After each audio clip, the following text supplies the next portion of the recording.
بسم اللہ الرحمن الرحیم۔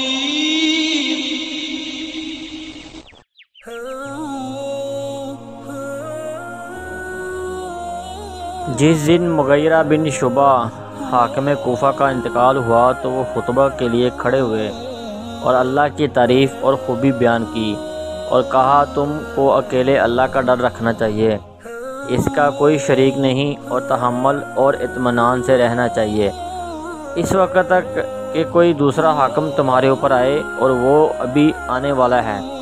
پھر فرمایا کہ اپنے مرنے والے حاکم کے لیے دعائے مغفرت کرو، کیونکہ وہ مغیرہ بھی معافی کو پسند کرتا تھا۔